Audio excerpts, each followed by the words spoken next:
home of the high level pro boxing media, the fighters channel, the trainers channel, the people's channel. And today we got a call in show. We're going to be doing a little recap of yesterday's interview with Subriel, Matias, and Panda. And also, we're going to be talking a little bit about the Oshaki Foster and Abraham Nova fight as well. And then also, they're speaking upon like some of the potential fights that we could see. Subriel Matias's hit list. At Matchroom, what are the fights that you guys want to see? We're gonna touch up on a whole bunch of things, get the call-ins as well, and also, you know, Jamal Charlo, he spoke upon, just was on Instagram Live. I want to get people's perspective of what his thoughts are. Doesn't look like it's Jamal Charlo up next for Canelo Alvarez. So who could it be? Who could Canelo Alvarez be? He said it was an American. Is he hyping it up? I mean, we do have David Benavidez that's training. We do have Terrence Crawford that's training. Who is Canelo Alvarez fighting next? Also, who's Terrence Crawford fighting next? I mean, these guys love boxing, so if it's not Terrence Crawford, who's he fighting next?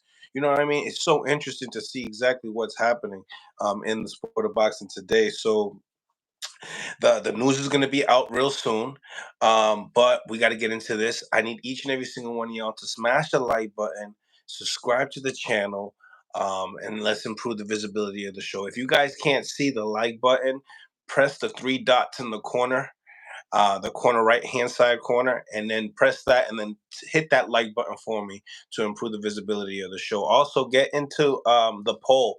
The poll is Devin Haney versus Ryan Garcia.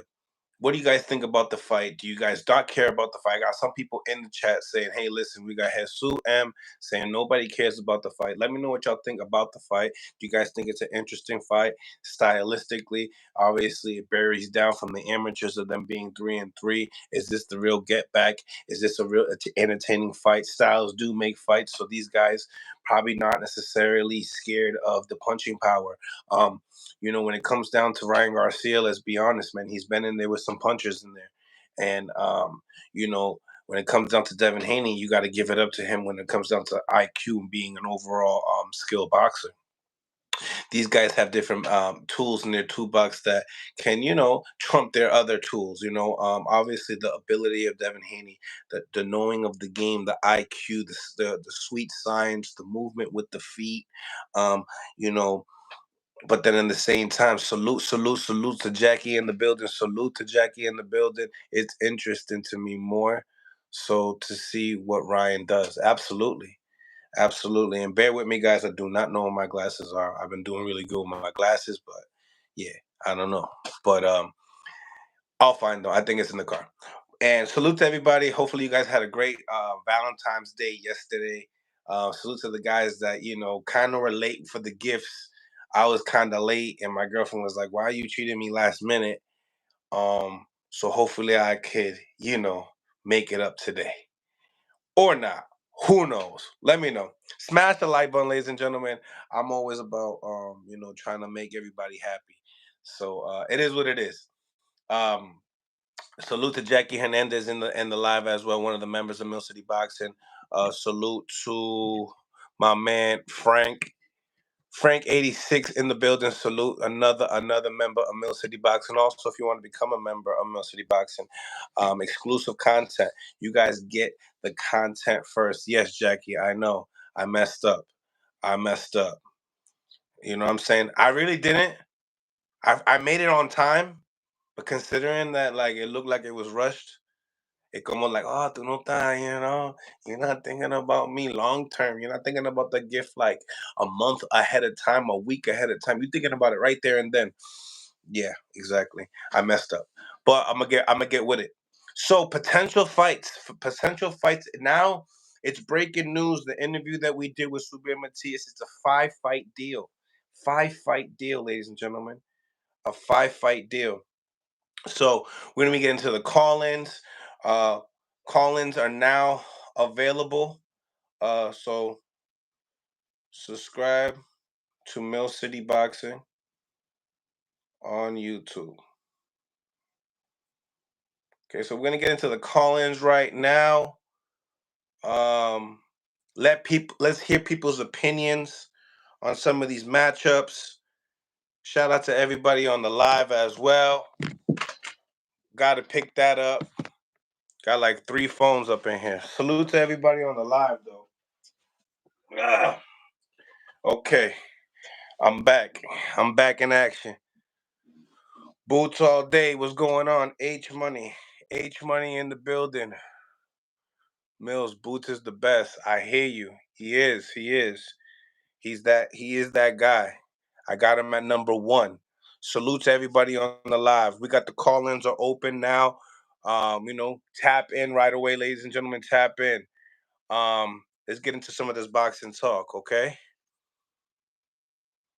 Salute to everybody. How many people we got here? Smash that like button, ladies and gentlemen. Smash the like button. We talking, Oshaki Foster and Abraham Nova. That's going to be another great fight. I think it's an entertaining fight. Not too much running around, unless Oshaki Foster chooses to. He did that in his first fight and then had an amazing. This was probably one of his breakout wins of his career. He needed a KO to win the fight. It was a big step up. Not as big as how he got the title, but it was just a big step up. So that's going to be an interesting fight. I think I have Oshaki Foster winning by decision. I'm just wondering what type of firefight we're looking at.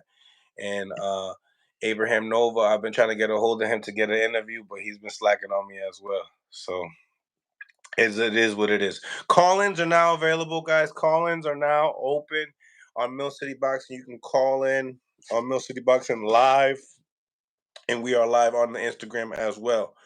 So, getting into the interview with Subriel Matias, knowing that is a 5-fight deal, I'm curious to know in the chat, any of the callers that want to call in, what are the 5 hit lists for Subriel Matias? A 5-fighter hit list for Subriel Matias. Who are those guys that they have in Matchroom? I think you can collab with some of the guys that De La Hoya does have, so we could definitely speak upon that. Speak upon some of the things that you believe, some of the things that you don't believe. And if you listen to the interview, this is obviously something that you have a little bit more knowledge about, but in the same time, knowing overall the landscape of knowing that he's at the zone, what fights would you guys want to see 2024 when it comes down to Subriel Matias and some of the guys that they got over there in Matchroom? Okay. Interesting as well that when it came down to PBC in the interview as well, Subriel Matias spoke upon that PBC didn't have any 140 pounders available for him. They only offered him 147 pounds. Now, that's kind of sad, don't you think? I think it's kind of sad the fact that certain fighters get treated like that. There are some guys out there. We had the Dominican guys, Michelle Rivera's campaigning with a great win against Libanese. That could have been an option. You have Elvis Rodriguez, a win over Joseph Adorno, also on the shelf over there on that side. But do they want to put a Dominican, Puerto Rican together? Does it sell? I don't know.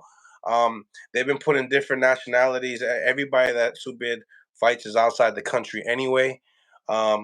Let me know what y'all think. I need to know what y'all think in the comments section as well. Smash the like button. Salute to everybody on the live. Once again, we got 51 people on the live, so let's get these likes up to improve the visibility of the show. Also on Instagram Live, we have the call-ins, guys, so don't be shy. If you want to call in, press the join button on Instagram, and we'll let you guys state your mind. Leon Paro, I spoke upon Leon Paro for Subriel Matias. It's not a fight that is secure for Puerto Rico. We do want to see Subriel Matias do fight in Puerto Rico. PBC don't have one of the Antoine Russells at 140. They do have him, but are they going to stick? That's another topic. We talked about Antoine. That's a whole different topic, and I don't even want to drop it today. I can't drop that thing today. I'm gonna drop it for my members though. I have to drop it for my members, so I'm gonna drop that. You know, Antoine Russell's been saying he wants Subriel Matias, but in the same time, it's like, why didn't PBC? Why wasn't Antoine part of that list?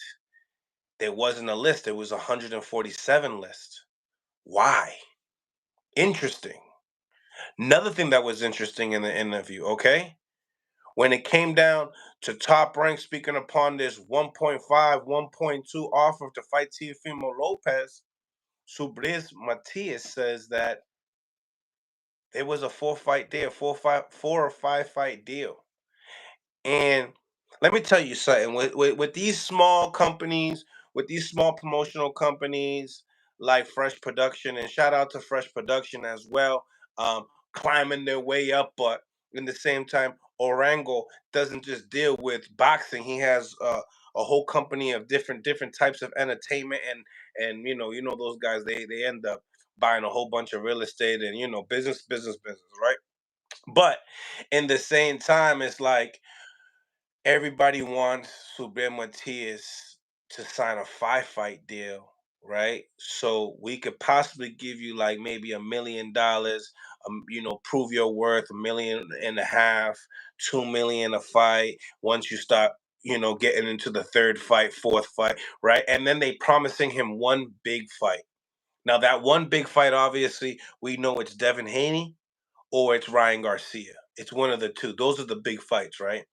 Richardson Hitchens is a big fight in New York City, and for the Puerto Ricans to embrace Subriel Matias, and for everybody that's in Richardson Hitchens fan, period, which because he's a great boxer, you know what I mean, to come out for him. The hip hop community comes out for Richardson Hitchens. Guys like A Boogie comes out for him.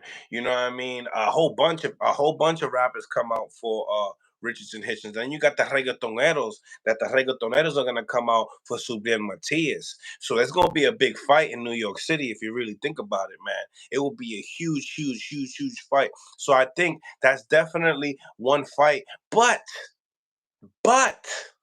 there's a big but here, right? There's always a but. And that's what messes everything up in boxing. There's these buts, right? So the butt is Richardson Hitchens willing to deal with the IBF weight clause? Big deal. It's a big deal to him. He's a big 140 pounder.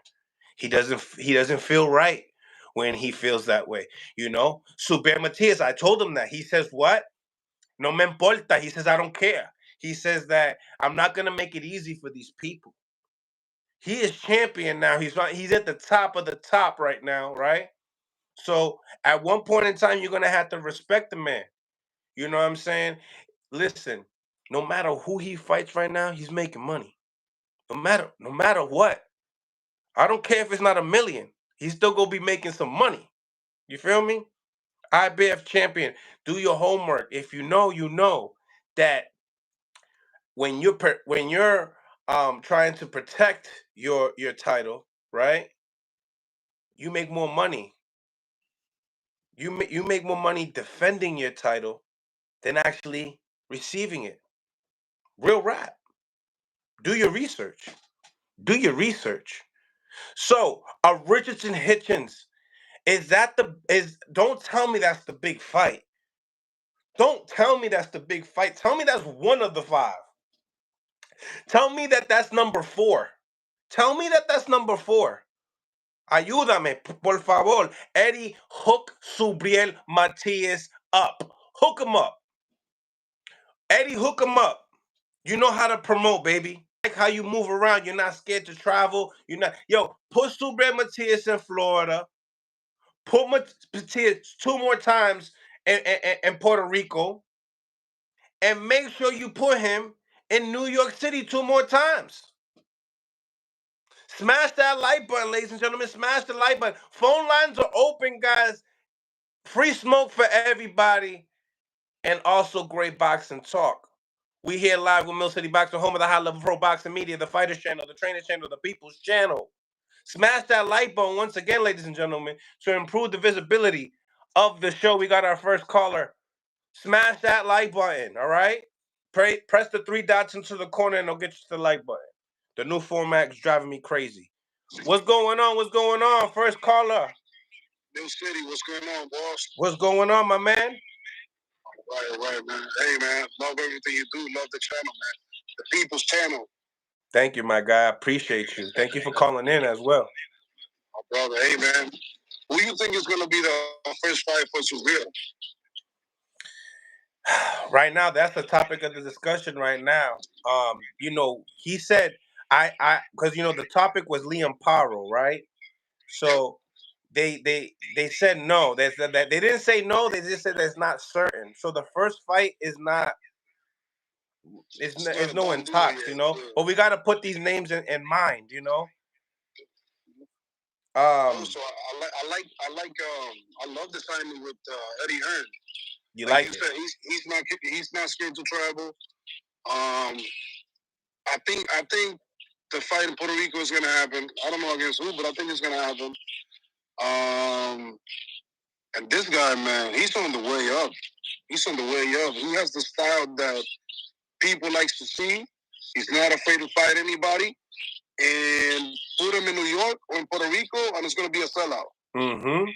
That being said, I don't think you can put Teofimo in MSG right now. I don't think he'll sell out MSG. He hasn't. Not the big. Yeah, go ahead. Sorry. No, he hasn't. Sando Martin, the numbers were bad. Yeah, real bad numbers. I think that fight is still a possibility. Because I think Tio has fought in DAZN before, right? Yes. Yeah, I think remember Eddie picked up the Cambosa's fight. Yep, I think so. I think that fight is still possible. I think the Haney fight will definitely happen too. I don't know how fast that's going to happen, but I know it will happen. The Hitchens fight, I would love to see that fight too. I really want to see that fight, man. These people think Subriel is just a come forward straight fighter and like a one trick pony. Well, let me tell you what. That's one hell of a trick. One hell of a trick. And good luck. Good luck getting ready for him, because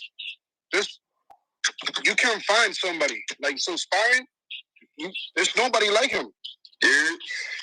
That's right. What's going on? We got another caller here, Willie, in the building. Boss. Willie from Mill City. What's going on? Yeah, I was just making a listing of who Subriel could potentially fight if it isn't any of the top guys that we'd like him to fight. Hey, that Barboza fight, it sounds really good too. I was about to mention Barboza. Maybe like Jose Ramirez if he's available. And we're going Golden Boy heavy right now. Yeah. I mean that's really in the mix because the top ranked guys, sometimes that business. No, yeah, absolutely. But it's like, do you think out of that 5-fight deal, you think that Eddie's gonna want to share all 5 fights with De La Hoya? I mean, if it makes money, it makes sense, right? So. Because De La Hoya got a lot of smoke over there, and plus Puerto Rican and Mexican rivalry. I mean, De La Hoya got a whole bunch of Mexican fighters over there. Yeah, I mean, between Jose Ramirez and Barboza, those are 2 popular fighters that if Subriel can beat them, it bring his stock up amongst, a more Mexican fan base. But, I mean, he could also fight Dalton Smith or even Regis. Even though Regis came off a bad performance, he could fight Regis. Or Hitchens. Hitchens really the last dude but Hitchens is not as popular as the other guys. Right. Yeah. Yo, Mills, I don't know what happened with the interview. I don't know if it was from my side, but like the live, it just caught up yesterday, right when Zab joined. Oh yeah, it cut off because it goes like an hour. Okay. And it just cuts you off. I hate it. Man, I was heated, man. Estaba calientando. Yeah. So what had happened was at the end of the interview, right? Pa un teaser, right? To end it, right? Zab comes in, but Zab says some shit like, what is this, a Latin gangbang or something? Like, he's just being funny, right? Yeah. Because he's hearing so much Spanish that he's not understanding that there's translation going on, right? Because, he's just being outspoken. Yeah. I put him on, but before I put him on, Subriel goes, mira, panda.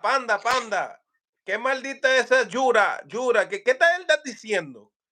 Like, I'm like, oh, shit. It's not a lot. And Zav's my boy, right? So I'm like, damn, Zav's my boy, and then Subriel's my like, el pana mío, right? So I'm like, whoa, damn. Why me? You know what I'm saying? But it was all love, and they know each other, and they took pictures with each other and all that good stuff. So it was cool. Yo, Mills, you gotta get Bill and Subriel on alive. You gotta do that, man. Ay bendito. Oye, yo, what he say? Go. What he say? He goes, I can't stand listening to Bill Haney. Ese pelo, he looked like Don King. Oh, shit. Yeah, he was going in. I'm like, diablo. Yeah, man. I mean, I know a lot of people kind of like, feeling some type of way about Bill, but he doing his thing, man. He's good for boxing. Oh, yeah. It's good for boxing. We need that, like, kind of like that WWF type of vibe where people talking shit to each other, and whether people think it's scripted or not, it's still kind of fun to watch. And Bill plays along with that shit, man. Like, I mean, you gotta respect Bill, man. I think he's just trying to get the best deal possible for his son. He knows what his son is worth. I mean, if any of us were Bill and Devin was our son, we'd be doing the same shit. Oh yeah, definitely. I'd be talking up my ass about my son. So. Definitely. And yo, another thing, man. Yo, Devin Haney, he's real good, man. He's really real good. I just don't think. I think he got to fight Subriel, man. I really want to see. I don't think Haney. I don't think he has an opponent that has made him like dug deep yet. And I think if Loma had the kind of power Subriel had, that would have been a whole different fight. Ahí estamos. Whole different fight, but we'll see. So I'm gonna let y'all go. Suave, thank you for calling in. Yeah, be safe, y'all. Phone lines are open, ladies and gentlemen. Phone lines are open. We're Millcityboxing on Instagram Live. About that too, if you think about Devin's weight increase, let's say that when he fought Loma, he was actually 160 or 165. You know what I'm saying? That probably shows how good Loma actually is to be still at 140 and fighting a dude that big. So I don't know. Some weight is a big factor, but sometimes it really isn't, man. I watched that thing with Keith Thurman too, man. Well, I think the interview I dropped. Yeah. I mean, I've always been a fan of Keith. You know what I'm saying? And when he was active, he was active. He was good. So I like his energy coming into a Zoo fight. That whether there's a title on the line or not. Tell the viewers to check it out. Tell them it's a good one. He has a challenge there. Yeah, for sure. You got to see the fight. If you I'll talk about the goddamn interview, my guy. Yo, listen, check out the Keith Thurman interview I just dropped this morning, ladies and gentlemen. For all the people that are on here. Little clip on there, and it was really good. Well, what's the dilly? Pero, what did you take out of it? Like what did you take out of it? Because that titles don't really matter. You know what I'm saying? What matters is the fight itself and your energy coming into the fight. And I think he got some good energy coming into it. A lot of people already like crossing him off and saying, Keith ain't that active and that Tim Tszyu is pretty much like a wrecking ball. But styles make fights, man. If anything, we've always seen Keith pretty much shine up until the Pacquiao fight. Mm-hmm. Because around that time frame, he wasn't really the same guy anymore, I would say. He was already on his downhill from all them surgeries and shit. But I think it's going to be stylistically a good fight. I think Keith is a way better fighter than all of the opponents that Tszyu has fought. And if Tszyu sleeps on him and he thinks he's going to knock him out early, that could be his downfall, being too confident. But at the same time, Zoo he's been shining too. You know, he's been doing his thing and knocking out opponents like he should be doing. So yeah, he could come in with all that momentum, and it could play a factor. He might knock out Keith, you know, and that there goes Keith's fucking career. What up, man? We got the one and only Kevin Walsh from New England. What's going on? The undefeated lightweight. What's goody? What's good, my guys? How we doing? We chilling, man. We chilling, man. We here live on YouTube as well, bro. We got over 100 on here. Yo, so you helped Jermaine Ortiz. You was one of his sparring partners. What you thought about the fight, my guy? Yeah, man. I thought it was a good fight. I think that, you know, Jermaine won, man. I think he edged it, man. I think they got robbed. I feel like he controlled the fight. He did what he wanted to do. He did what he was supposed to do. He didn't let Teofimo, you know what I'm saying, get on the inside too much like Teofimo wanted to do. I think, you know, he kept him outside and just used his jab, and like he was touching him more than Teofimo touched him. I had to rewatch the fight, man, because you know I felt the same way about it the first time when I watched it, and I was like, all right, you know, Jermaine did his thing, but at the same time, man, you fighting the champion, and you can't always be on the back foot with the champion, because for whatever reason, these judges, once they see you on the back foot, they don't look at it like, you know, unless you're fighting on the back foot like Mayweather did, where you fight on the back foot, but you come forward and hit you with a bunch of stuff, and it works out. But I just felt like Jermaine was way too much on his back foot, and it didn't play in his favor. But Low Nose Boxing in the building. Low Nose Boxing. He hasn't came to the channel since the performance with Jermaine Ortiz and Tio. What's going on, my guy? That was an easy fight to score. Teofimo Lopez won that fight. When you want to box somebody, you make somebody miss, you expect to see their hands go back. When you watch Pernell Whitaker, when you watch Floyd Mayweather, when you watch Wilfredo Benitez, Hector Camacho, when you watch Devin Haney, that's not boxing somebody. What Jermaine Ortiz did was a little bit more than Sandor Martin, with the exception of the little knockdown. Other than that, Teofimo Lopez won that fight. He landed the counter punches. He landed the head snapping punches. He was coming forward. But I will say that Teofimo does have to get better on cutting the ring off, because you gotta study certain guys. Because if it would have been Miguel Cotto at 140, he would have gotten Jermaine out of there. When you in there, right, they say as a contender, you gotta take the belt from the champion, right? When you a champion and a guy don't belong in there with you, you go and get him out of there. And if you don't get him out of there, you make it seem like he don't belong in there with you. Charlo did the same thing with Canelo. Nobody said it was close, right? You know why? Because Canelo knows how to cut the ring off. Teofimo Lopez is my favorite fighter, and I'm Puerto Rican, right? Nah, Jamel Charlo didn't do shit. No, Jamel Charlo had Canelo in front of him. Jamel didn't do shit. Stop playing. Stop comparing. Don't compare that. No, it is the same. No, it's not. Jamel Charlo got dropped. Jamel Charlo got dropped, and he didn't even land punches. Yeah, because Canelo is better than Teofimo Lopez when it comes to cutting the ring off. Remember what we talked about it, ready? The triangle theory in boxing does not work. No, it's not about triangle theory, but the point I'm trying to make is that Canelo knows how to cut the ring off. Tio is a back foot fighter. Like, if Canelo and Jermaine Ortiz were the same size, Canelo would have got him up out of there, or at least beat him up bad. Because Canelo knows how to fight those kind of guys. He learned from Tio is not Canelo. Yeah, but what I'm trying to say, he can learn by watching. But to make a long story short, Teofimo Lopez won that fight. You know, people that said, come on, man. That was like the same thing Shakur did, but Tio did more than De Los Santos. Tio won that fight 8 rounds to 4. Politically, you're politically correct. Politically. You understand? I mean, it sucks, you know, because Jermaine, he definitely, he could have done more. You know, he could have put more pressure. There was a moment in the fight where Jermaine had Tio on the ropes. If he could have done more of that, the fight could have really played. But listen, Tio got to land punches regardless.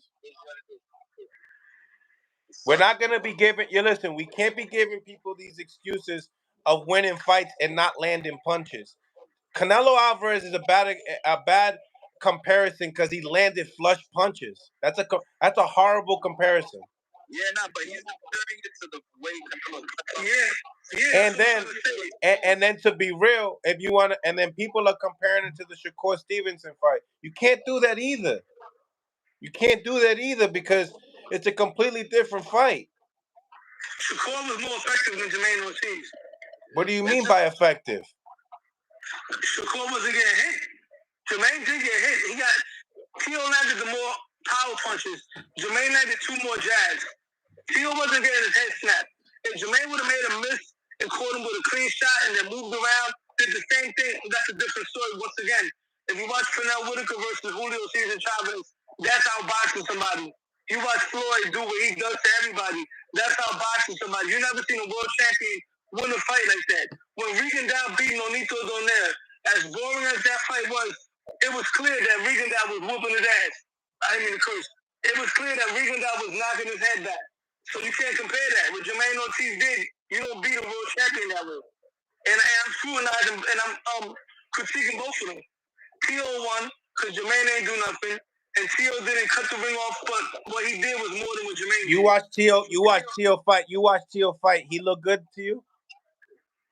I'm gonna tell you the good things I got out of it. His defense got a lot better than before. He used to get hit a lot more before. His defense got better. I think that one clip got you thinking crazy. The one that made him miss like 4 times. He wasn't getting hit that much. Me personally, I want to say Tio's exactly the same.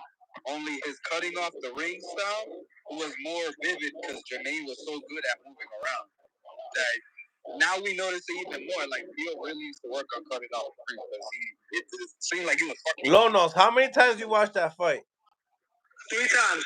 And I'm gonna tell you right now, on Tio's defense, even though he's getting a lot of heat off this, it's not just Tio. A lot of young fighters today, that's a lost art. A lot of young fighters don't know how to cut the ring off. We see Boots Ennis. Same thing with Boots Ennis. Same thing with Ryan Garcia when he fought the African kid. We haven't seen. All right, so you said that Shakur's performance and Jermaine's was similar to you? Absolutely, but the difference was. All right, so then there it is. The A side is the difference. No, but the difference is this. Taylor Santos went in there with his hands in his pocket. Tio went in there and let his hands go. So at the end of the day, Tio won that fight. And then again, Shakur was more effective than Jermaine Ortiz. You're not doing any services whatsoever for Tio, backing him up as much as you're doing it right now. I mean, he got to win. At the end of the day, people right now writing him off. I promise you, his next performance, assuming they put him in with somebody that's gonna fight him, he's gonna shock the world again. Put him in there with I want to see Barboza. I want to see Keyshawn Davis. He's not gonna get to Barboza either. He's chasing Crawford right now, man. That's not gonna happen. Barboza moves his feet good. Look what he did to Pedraza. Barboza is not athletic like Jermaine Ortiz. Barboza got that Mexican spirit. He's gonna want to bang. And I can see that being a fight with Tio. Hey, if you can move your legs, you can move your legs. Ain't that right, Kev? No, that's the same because I don't know how to get salsa. I get that bachata though. But that's your problem. You and your Boricua. There we have some issues. Yeah. We got some big issues right here. I mean, listen, you can have a different perspective, and that's fine. I respect it because that's what it is. This is the people's channel, and this is where you guys have to come to get your fix. But at the end of the day, you have to admit he did not look good, and you were not happy while you were watching that fight. You was farting.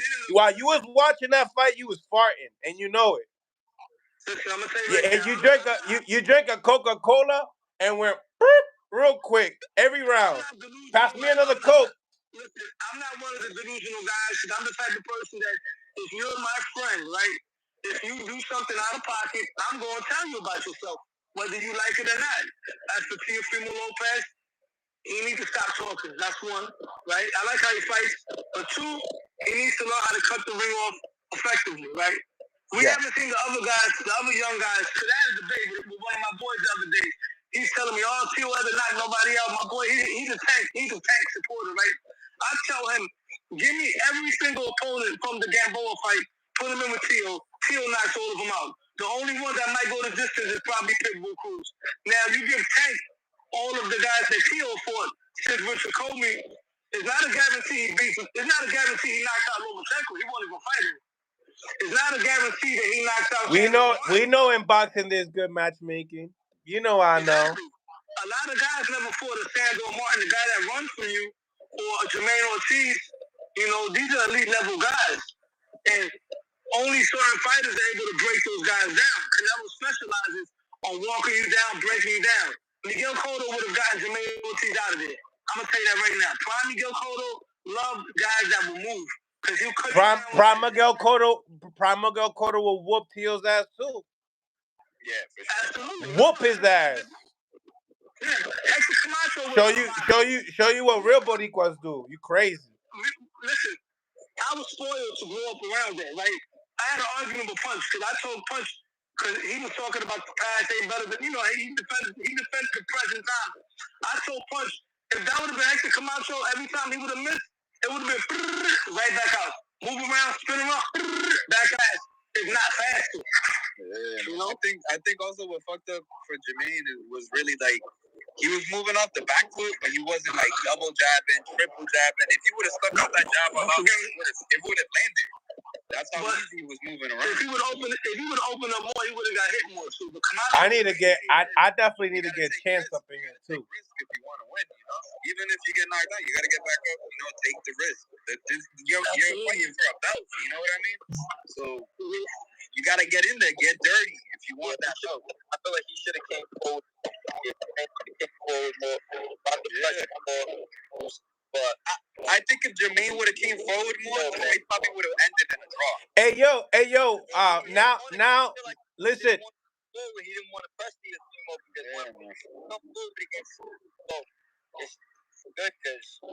Jermaine. Hold on. Hey yo, Kev. So, hey yo, Kev, you did a sparring with him. Did he go southpaw when you guys sparred with him? He did, yeah. He switched up a little bit. He switched, or he went straight southpaw when he sparred you, Jermaine? Open the door. Yo, I gotta go. Yeah, busy at the job. You right? Sounds good. I'm gonna jump back on later. Yeah, switching in there with me. He was switching up. Yeah, man. It must have been like last minute that they decided they were just gonna go southpaw then. I don't know, man. I don't know, man. That's just. I think that was just all Jermaine. That was all Jermaine and his thinking. This is the only thing that's like. This is 2 in a row now, man. 2 in a row. It's fucking. My bad. Excuse my language, but yeah, man. 2 in a row that Jermaine just kind of like dropped the ball, just enough to lose. You know what I mean? So he needs to really look at it, and depending on who he fights next, he needs to really like assess, like, maybe I can kind of move around and run around the ring, but I need to make sure that I'm throwing enough punches. So if I am running, I'm winning, because he can't just keep continuing these close losses. Especially this one, he could have won, but it's the champion. You got to take it from him. At the dominant. Yeah, and if he's hitting you with the power shots, you got to come back with something. And that's what I wasn't seeing. I wasn't seeing anything coming back that really, made Teofimo go on his back foot. He was on the front the entire time, and you know how that plays sometimes. These judges look at that, and they say, all right, he's been controlling the fight the entire time. Yeah, but he was getting aggravated the whole fight. Yeah, you could definitely see it in his face. He couldn't get what he wanted out of it. Yeah. That's why I feel like Jermaine won that fight. Definitely. Yeah, man. I mean, I'm hopeful. I'm hopeful that Jermaine doesn't take months off, and that he gets back in. He wasn't hurt bad or anything, so he can absolutely pick up another fight quick if he decides to, which is what he should do. We early into 2024. Absolutely. He could fight in, Lord knows, man, April, May. They'll fight all year, for God's sakes, man. Just make your way back up. Don't let your name kind of like just fall off. You know what I mean? So, Ryan Garcia, Devin Haney, I got a poll up here. What you guys got? Who you got? I mean, stylistically, I want to say that Ryan actually does have a good shot. stylistically. But Devin's shown that he can just box well. And as much crap as people talked about his power, he kind of showed that a bit more in his last fight with Regis. Mm-hmm. So, I mean, it could play out two ways. Either Ryan's speed and his aggressiveness will be good early on in the fight, or Devin will control it from round one and not let Ryan pull off any combos. Because Ryan's not good on his back foot. Once you get up on his chest, he can't really extend those arms like he normally does and shoot that hook. So if he plays into it, he stays close to him, I think Haney wins by a decision. I don't think he'll knock him out, though. What you think, Kev? I agree on that. I agree with him. I think that Haney wins. You know, I think he outboxes him the whole fight. I know Ryan Garcia is fast. I feel like he might be a little faster than Haney, but I feel like overall Haney's just a better boxer. And he's gonna take it. Punch Drunky in the building in Millcityboxing. What's going on, Punchy Drunky? Dímelo, mi hermano. What's good, my friend? What's good? What's good? Aquí hablando de la entrevista el otro día y también hablando de Ryan Garcia and Devin Haney. Vamos a hablar de Ryan Garcia y Devin Haney primero. Good fight. Good fight. You know what I'm saying? I think that nobody knows Devin Haney like Ryan, vice versa. They know each other very, very well. They fought each other the most, I think. And, you know, I think that Devin Haney got great momentum right now. Facts. Devin Haney got great momentum. I think that Devin Haney is more sure about his skill set and where he's at than Ryan Garcia. Ryan Garcia in his last fight, you know, he was trying to do the California road. So he's trying new things where Devin Haney is just settling into his own style, into his own strength. I think he's just more comfortable right now. But never know what happens in training camps. You know what I'm saying? It's just like talk about Tio, right? He did great with Josh Taylor. Then the next fight is a different Tio. Could be the same thing. Yeah. Right. So you favor Devin Haney? As of right now, I will have to favor. I think I will have to favor Devin Haney. But I still think that, you know, it's still like a 55-45 fight. It's a close fight for everybody here in the panel? Yeah, I mean, Ryan got a shot, man. He's not out of it. I feel like Devin Haney's going to beat him up the whole fight. Ooh. See, I don't think that. Not like that.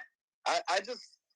Ryan's very aggressive. That's the thing. Like, in all his fights, you can see that when he gets punched in the face, he gets madder and madder, and his aggression kind of dictates his punches. So I feel like that could play a big factor in how the first couple of rounds play out. But I think Haney's just smart. He's smart, and he'll pace himself and catch Ryan, you know, in the later rounds. I got here a poll. We got 115 votes. 70% believe Devin Haney takes the cheese. I think, you know what it is? I think they both came up with different type of expectations. See, when you got power and you got speed and you win in a certain way, you got high expectations from the fans. He knocked out his opponent in the 8th round, and people were still criticizing him. Yeah. But we don't expect Devin Haney to knock out somebody. We expect Devin Haney to outbox you and go the whole 12th round. So we don't expect anything spectacular from Devin Haney. But if Ryan Garcia doesn't look spectacular, then it don't matter if he stops somebody. It's like, oh man, what he did, look, he tried to do the shoulder roll. Like, people forget. You know what I'm saying? So I think there's been more pressure on Ryan Garcia than Devin Haney. Yeah, not to mention Ryan's not a big mover either. He's not that great at cutting off. Having speed and having power, like freakish speed and power like Ryan Garcia, you know, the combination, you that's a gift and a curse. Is the reason why he keep his left hand down, because his speed, he could do it with the reflex. Yeah. With Devin Haney, he has to keep everything fundamental because he doesn't have that natural power. He doesn't have that freakish speed in which fighters like that, they could, you know, risk it more. You know what I'm saying? Yeah. And I think that could be the issue with Ryan. That could be the issue with with fighters like getting away with it for so many years. Getting away with it for so many years. Like a Roy Jones Jr. Roy Jones Jr. was very undisciplined for a long time in his career, but then when his reflex, those little mini seconds catch up, boom, getting knocked out left and right. How the pay-per-view sales do for this fight, Devin Haney and Ryan Garcia? Smash the like button, ladies and gentlemen. We got 112 people on here. Let's make sure you guys smash that like button to improve the visibility of the show. That it should do pretty good. It won't do like astronomical numbers, but based on Ryan, it'll do some decent numbers. You know, he brings in viewers, and I think that's what Haney needs. You know, if Haney manages to knock out Ryan better than Tank, that's gonna bring up his stock. But that's if he can knock out Ryan. You know. What you think, Punchy? Is this selling? And is this happening? Guys like Kenny Ellis, they don't think this fight's happening.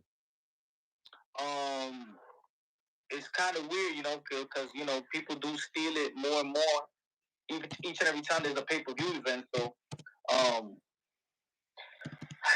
don't know. I think we'll do a little under 5, maybe 4, 450, 430, something like that. What you think, Kev? You think this is a big seller? I do.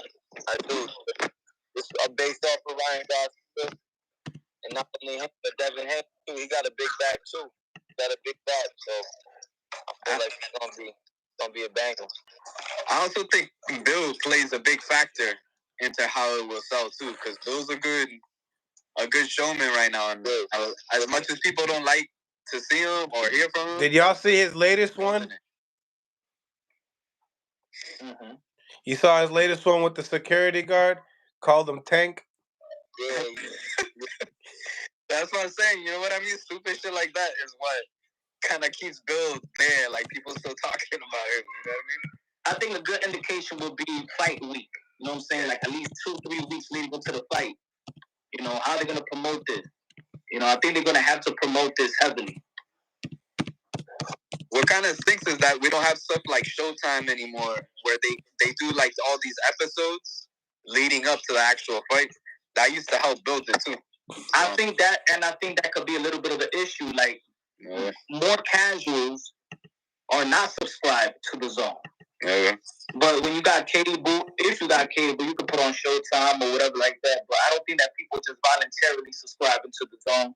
I don't think that even if they do, for example, you know, them all access. If you're a casual, are you going to subscribe to the Zone just for the all access and pay for it, or you just gonna wait for the fight? And that's gonna be, it's different from Showtime. Showtime, you could watch it. You don't have to pay for the all access. Yeah. And you could be there witnessing the build up to the fight. So they got to do a lot on social media. They're gonna have to do a lot of social media work. Fire Stick City. It's a big fact. Fire Stick City, he said. So we got Abraham Nova versus O'Shaquie Foster. Yo, Kev, did you ever spar Abraham? Yes, I have. Yeah. Talk to me about his style. What you think about Abraham Nova, and what do you think about this fight without being biased? I know it's just hard not to be biased. So now you gotta be like, you gotta get into your job now outside the ring. Now you gotta be like, all right, well, this guy can win this way, but this guy can win this way, and I don't know what's gonna happen. Type of thing. Right. Yeah, I think Nova, man, he's strong. He's very technical. He knows how to move his head. You know what I'm saying? Use that jab. I feel like he got a good shot. Foster's good, but Nova's coming, man. Nova's coming. That's a fact. I feel like it's gonna be a banger, and I do feel like Nova gets that win.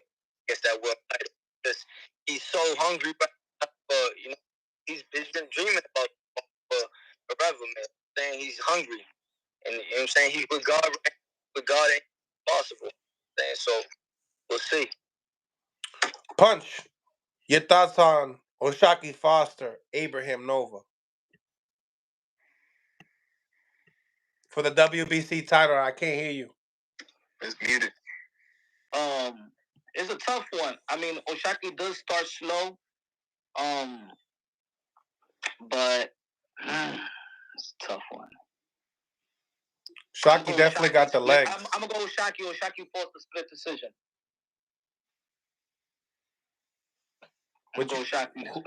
Who you got, Willie? Shit, I mean, I've seen some clips. I think Nova's training here in Mass, right? Yeah. So I mean, I've seen a couple of clips of him training, and he looks in good shape. He's always in good shape, though. Let's be honest. Yeah, I know. You know, but I want to go with Foster too. Now this fight's 120. He did really well. This is 130 or 126. 130. 130. So this is good. This is good for Abraham Nova to go up in weight. Obviously, he suffered that tragic, knockout by Robesi Ramirez. Not that I think him campaigning at 130, he should be stronger. But in the same time, O'Shaquie Foster probably coming off one of the bigger wins of his career, with that big knockout win. Was going to lose. He was going to lose, but that's what makes a champion. Like, you know what I'm saying? Like, he's not necessarily known to be a Gervonta Tank Davis or Canelo Alvarez or Subriel Matias or David Benavidez to try to get these late round stoppages. No, some people say he came out of his ass with that shit. Some people, didn't you say that in your channel? You know, even at that, that's kind of like the heart of a champion. But he showed heart. O'Shaquie showed heart, man. He got hurt numerous times before landing that. Gotta step out. Appreciate you for tapping in with us, Kevin. Know that. I appreciate you always. Check you guys later. Thank you. Blessings. Good luck. Yeah, guys. I mean, he showed a lot of heart. A lot of heart in that fight. I'm not saying that Abraham Nova don't got that, but I'm going with O'Shaquie on this one too. Late decision, but you know what? I wouldn't be surprised if a stoppage as well. The dude he fought was a tough dude. You know, remember Abraham Nova? He fought Jerron Boots Ennis in the amateurs. You know, he's a big kid to be really trying to campaign at these weight classes. And when the older you get, that hurts you more, you know? Yeah. So I think it's a pretty decent fight. Now getting into the interview, Punch, watching the interview, what were your thoughts on the interview with Subriel Matias and I had to watch Coach that Panda? Panda. I mean, look, in terms of the interview, good interview, Millcityboxing, good interview in terms of the interview. Thank you. Of course, I think it was a great signing. I think that the Top Rank signing was more, in my opinion, more for him as an opponent, in which this signing with Matchroom Boxing is more about capturing the Puerto Rican fan base. It's for Subriel Matias. It's not for just being an opponent for Teofimo Lopez, in which they said that Teofimo Lopez was not on the cards. I highly doubt that because Top Rank doesn't really got 140 pounders. You know what I'm saying? So I think they was on the card. I mean, on the deal. But if Subriel Matias just wanted the Teo fight on Top Rank is not going to give you a one-fight deal. You're not Canelo. You're not a Bud Crawford. Nobody gets a one-shot deal, and then you're just gonna come over here, take the belt, and go with somewhere else. Yeah. Top Rank don't do that. They didn't do that. They didn't do that with Devin Haney. They ain't doing that with George Cambosa. They just recently signed. They didn't do that with Jermaine Ortiz. Jermaine Ortiz signed for how many fights? 2 fights, right? Mm-hmm. Yeah. And how many fights he got? He got a big fight, Loma. He got a TO fight. But he was promised one big fight. That was the good thing. He was promised one big fight. You understand? Top Rank just don't sign you to as a champion and not give you a unification. So when I heard that they said they didn't have Teo, no. Maybe they didn't like that. They wanted just Teo. And let me just go out and let me get a sure guarantee that I'm going to get 3 fights for Matchroom Boxing build me up, you know what I'm saying, and then get a big fight. Say it, Punch. Just say it. The for sure money for the manager, the promoter, Matias, and they got a bunch of opponents in which they can make. The next fight could be. It's the money, baby. The next fight could be Regis Progress. Yeah, you know what I'm saying? They got a good between Golden Boy. But damn, so he said that he wouldn't give Regis an opportunity, but also Subriel's also saying like he's one of them fighters that says whoever you guys want me to fight, I'm just gonna fight. Dale, just match it up. I think that's the way that his deal got signed as well. Wherever you want me to go, I'll go. Y'all want me to sign with PBC? I sign with PBC. I'll do whatever you guys want. I'll do whatever you guys want. One thing he's just trying to get recognized right now. One thing that gave me a little eyebrow is his comment. As a fighter, as a casual boxing fan, you would love to hear that when he said, I won't beat Haney or Tio out boxing. I can only knock them out. It's either I get knocked out or I get a knockout. Yeah, what's wrong with that? That tells me what I feel like a Haney beats Matias and a Tio beats Matias. Because you're already saying that you can't even outbox them. Yeah. You're going out there for the kill. In my opinion, you just going to fall into the hands of Tio. You're tailor-made for Tio. I always felt like that. But it tells me more that you don't believe that you can outbox him. You're going to go for the kill. That's who he is. Yeah, but see, this is the same. It's okay. Yo, we be labeling people monster. Because he's a monster. Yeah, he's a killer. Literally. This is what he do. He's a monster, but he still hasn't fought elite fighters. Not even a gatekeeper. That's and I'm telling you, between Devin and Tio, that's cap. That's cap. If we go with all the, if we come on, yo, punch. Say, yo, you haven't heard him. You haven't seen a recognizable name. Say that.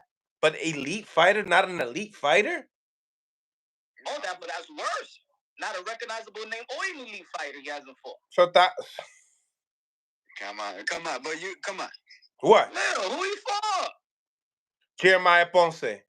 5 undefeated. Five undefeated fighters. Huh? 5 undefeated fighters. That were next in line. That were number 1 contenders. Come on.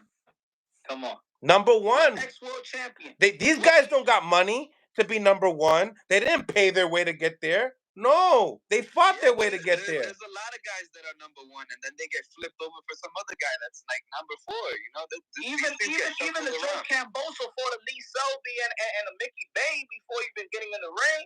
Okay. What ex-world champion you fought? Look, I'm gonna say, let's be real. A lot of champions. But you think that's his fault? You think that's his fault? Nah, it's definitely not. I'm not saying that, but I'm not gonna give him extra credit. I'm not gonna say because look, we're talking. So we're gonna praise Boot. We're gonna praise Boots because he got the naked eye. He passes the eye test. But considering that Subriel don't pass the eye test, I like Boots, but the same thing with Boots. So he passes. He got the eye test, but that doesn't mean I'm gonna be like if somebody tells me, "Hey, yo, Boots is going to challenge Bud." That sound good. I don't know that yet. The same criticism that Tio is getting, Boots got with Karen. Did he cut the ring off with Karen? I know one thing. Jermaine, Subriel Matias got more undefeated guys in his resume than both of those guys that you just mentioned together. Hey, facts. Does. Which is good, but those undefeated fighters. And this is a world-class level sport. I don't need to know everybody's name, especially I can't spell all their names either. Yeah, but in terms of how we look at it, but guess what? He beat Angelo Leo and he beat Brandon Figueroa. But we know who they are, and they champions. Okay, they were champions. But Jeremiah Ponce had what 30 KOs. That ain't easy to have, bro. That's not easy to do. Nah, where he got the 30 KOs? I don't care. You knocked out 30 heads. Come on. If I got 30 KOs in Mexico, but never fought in America. Okay, I understand what you're saying. My 30 KOs legitimate? Hey, listen. I'm not gonna go out here and tell you that I went on BoxRec and investigated. I didn't do that. But I'll tell you one thing. I did put my money on Subriel Matias before the 6th round. That's what I'm and that's what I'm gonna do. Yeah, I think that his game plan is to be like, yo, listen, tira, tira, tira, tira, saying these little things, smiling at you, getting your head messed up. Tira. If you speak Spanish, it's even worse for Tio. For Tio's gonna be worse because he speaks Spanish. So he's gonna understand everything he's saying. Porque Tio no tiene, he got little pillow punches. Porque he's iron chin. Mira, Subriel Matias lost también. Yeah, he beat the guy that beat him. But he's no Terminator. He don't get. He just got. But that's another thing. Tio didn't go and get his get back. Subriel went to go get his shit right back. He would have got it right back, but he didn't go back. But guess what? His accomplishment was better than his get back. I would agree. He went and fight Josh Taylor at 140. Yeah. And he beat him and he beat him in another level. He beat the brakes off of Taylor. Yeah, but then he's doing it, and guess what? But you beat the dude. Listen, I can't discredit that win because I am still a Teofimo fan, regardless. That was a great win, and like I told you, Punch, I made a lot of money on that fight. I went for Tio. That's another thing. It's like people are like, "Oh, Mills, you a Devin Haney hater." Yeah, ahora. Now that I see something, I look at the styles. I don't look at the color of the skin. I don't do that. You know what I mean? I'm looking at what I see, and I'm like, yo, there's problems. Teofimo got a lot of problems with Devin Haney now. The way that I look at it, this is because we've all kind of grown up watching all these other fighters up and coming. Subriel reminds me a lot of Maidana, that had all this. No. And then as soon disrespectful. As you sound like Coach Kenny Ellis saying that Devin Haney and Ryan Garcia is like De La Hoya and Trinidad. That's the only thing we can compare it to, because that's what I grew up watching. It's because you know why it's hard to compare today's and yesterday's, because they already got a cemented legacy. But if I urge anybody to be looking at not to get the best, not the elite versus the elite, not to get the Hagler versus Hearns that everybody watch. Go and watch a lot of fights in YouTube. Yo, watch a lot of fights, and you'll be like, when people be like, yo, if these fighters who fight in the past, man, if the fighters in the past fight today, they'll lose too. They will lose too. Yeah, I'm not saying that, but I'll tell you one thing: guys like Terrence Crawford, you could put them in that equation because they got that. They got that type of. I've talked to you about that. They got that type. Bud Crawford, he's the shit. He's the it factor. He's that. But you know what? We look at his resume. It doesn't say greatness. His resume doesn't say greatness. Yeah. How many Hall of Famers he faced? What we got? He got 40 fights. How many champions has he fought too? Exactly. Okay, no, wait a minute. How many pound for pound fighters has he beat? Don't say champions, because there's a list. There's a shitload of a list. Not champions. There's a shitload. Crawford, yes, Crawford. There isn't like a load of champions that he's beat. He hasn't beat like 20 champions. Diablo, come on, that's a lot. You gotta look at his record. The hell, you talking about like 20 whole champions? He's beaten. Those are those are the facts. Can you, that's a lot. That's a lot of 20. No, I'm just saying, how many has he beaten? I'm not sure. I'm just throwing shit. I'm saying that Bud Crawford did. He had a title at 35. Bud Crawford beat Earl Spence to a pillar to post. But let's be real. Earl Spence did dirty work in the welterweight division. It was not Bud. Yeah. He beat Kell Brook when Kell Brook that beat Sean Porter. He beat Danny Sub Garcia. He beat Sean Porter. He beat Ugas. Bud Crawford didn't do the dirty work. This man had 3 belts and he kicked his ass. But he fought Jeff Horn, that a lot of people feel like Manny Pacquiao beat him. He got that oath robbery. He beat Jose Benavidez. Smash the like button, ladies and gentlemen. Smash the like button. I was just about to cook. Boom. I don't know if that was a sign. Smash the like button, though, ladies and gentlemen. Smash the like button. I'm gonna start up another one. Call-ins are now open, ladies and gentlemen. Call-ins are now open. Smash the like button. Subscribe to the channel, guys. Let's improve the visibility of the show.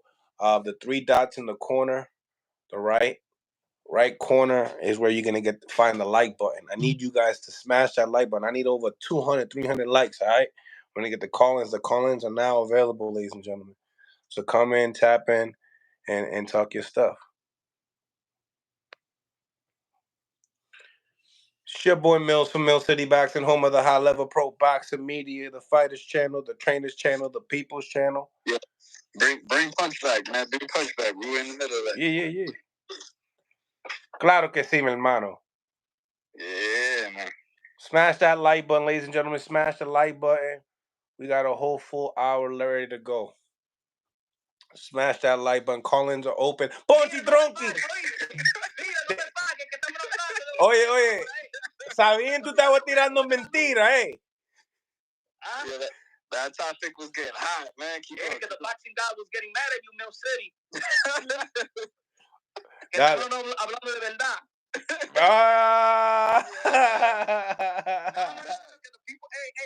People are slaves. Look, people are slaves to the moment.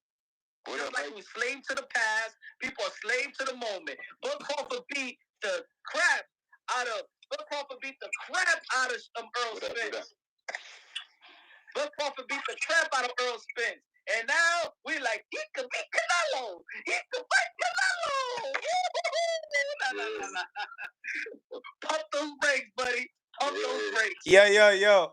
I got my man right here. So listen, right? Peep game, B. Listen.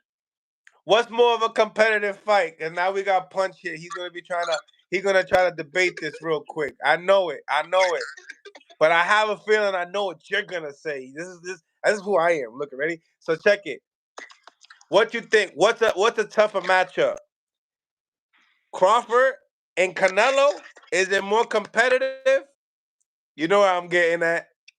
Crawford or Teofimo Lopez? What is the most competitive fight? You see how you see his face right here? I know fighters. Who got first? I thought you had a better question for me. You see? No. That we got people here that will battle you with this. I mean, yeah, people make about a point for sure. In terms of what though? Competitive fight. Competitive. Going more rounds. Competitive. Okay. I mean, can it be a 50? What's the percent? Talk to me. Speak your mind. I would say that I like you, Jackie. I like it. I would say that Terrence Crawford versus Canelo will be more competitive. Dun dun dun dun. Okay, Willie, what is your? Damn, man. I want to say that it'd probably be Tio versus Crawford. Okay, and now we got Punchy Drunky. Tio versus Bud. So we got a 2-on-2 matchup here, ladies and gentlemen. Let's go. Cause you got two of the pound for pound fighters in the world, like basically arguably top 2, top 3. I'm saying top 2. Going at it. Crawford, the only difference is the weight. Skills still pay the bills. Crawford got a lot of skills, man. We can't just count him out. Canelo is flat-footed. If Terrence Crawford decides to just stay on his bike and box, and Canelo does know how to cut up the ring pretty well, it'll be more competitive. I see that they both have to get in their bag a little bit, especially Crawford will have to get in his bag to be more creative and chase more greatness, to be at Canelo's level or to outshine or whatever he has to do to get that job done. But the Tio fight, I see him adjusting, dominating by the 4th round and on. Willie, how you see it? So I see if Crawford fights Canelo, I see it turning into a situation how Kell Brook moved up to fight Triple G, where it was good in the beginning, it was great, but as soon as Triple D touched up Kell Brook, he felt that shit and he went down like the Twin Towers, man. So, Punch Drunky. Punch is breakdancing right now. Yeah, I feel like let me start off by this, because of course this is boxing. We live in the moment.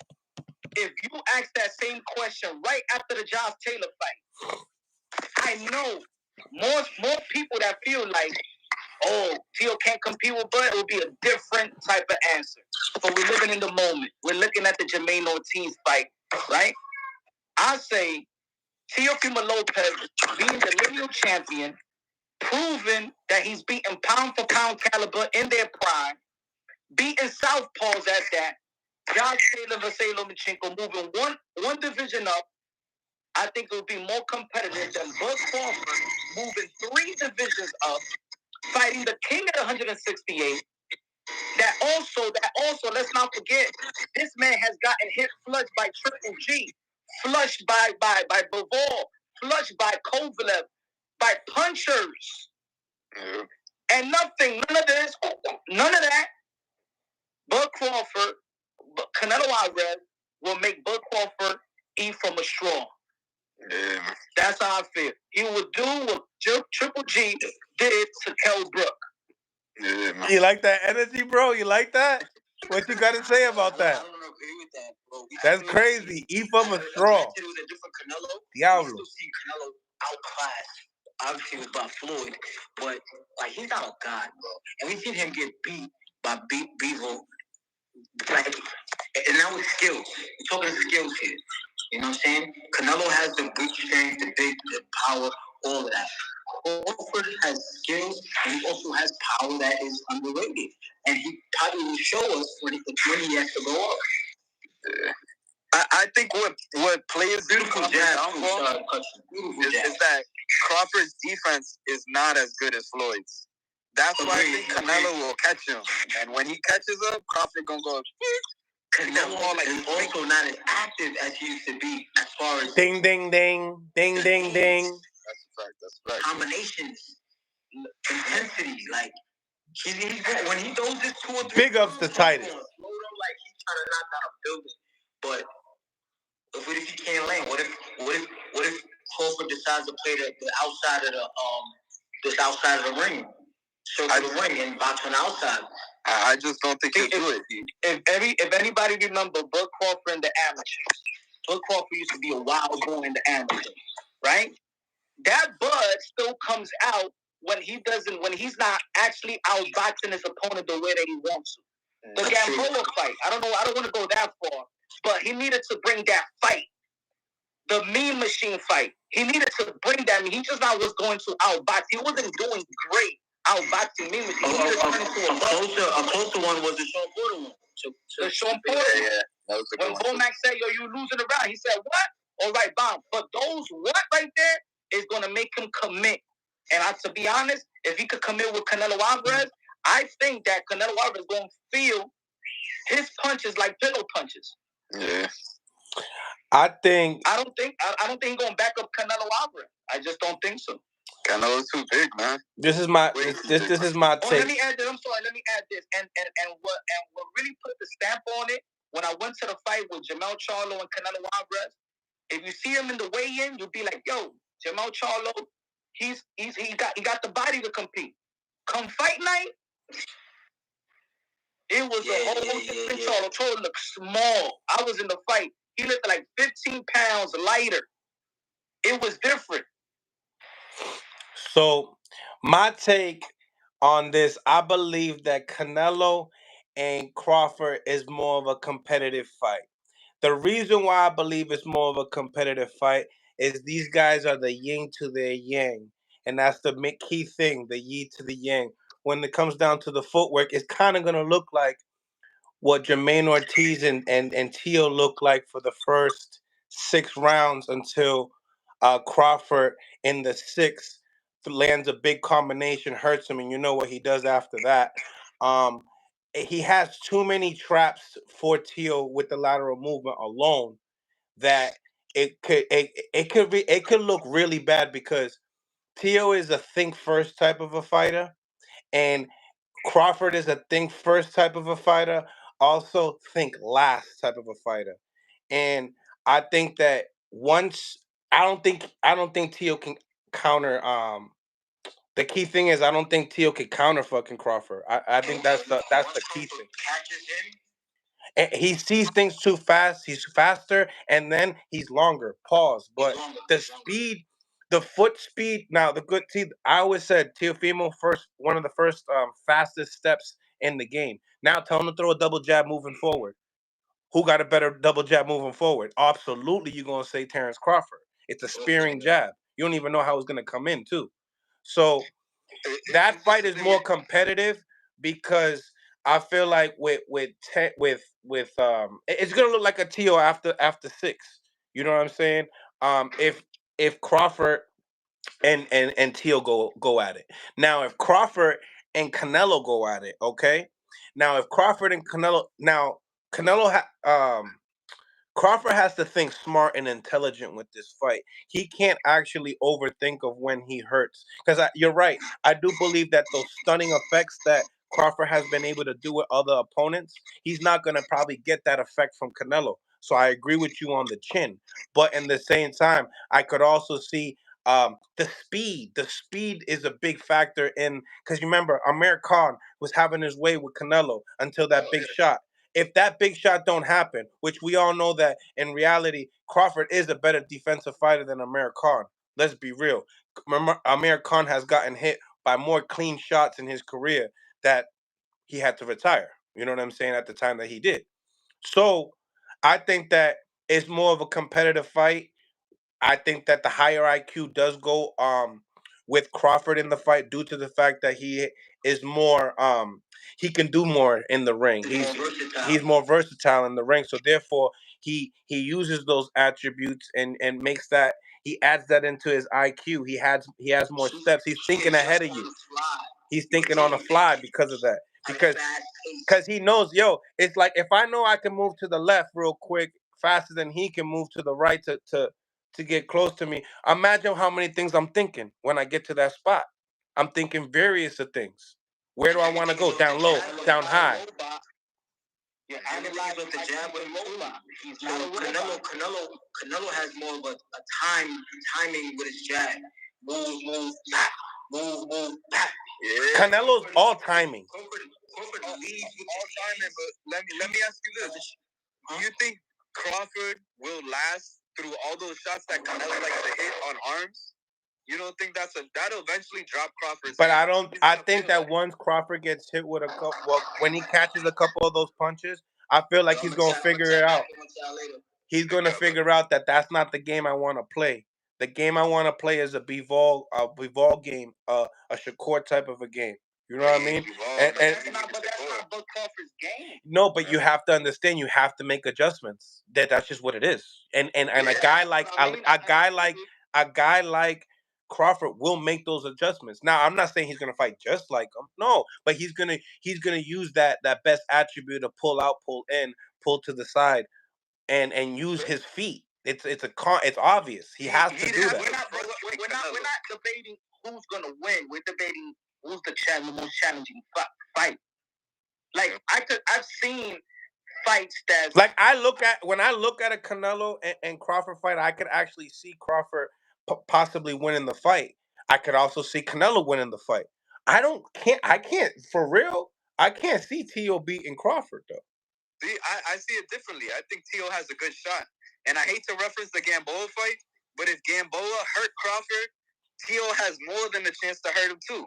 And he only needs to work on cutting off the ring, but athletically, Tio can move a lot better than Crawford. I think at this point maybe it's an unfair question because we're thinking about the Bud that just beat Earl Spence, and we're thinking about Tio that just performed versus Jermaine Ortiz. No, look at his resume. Bud's knocking everybody out.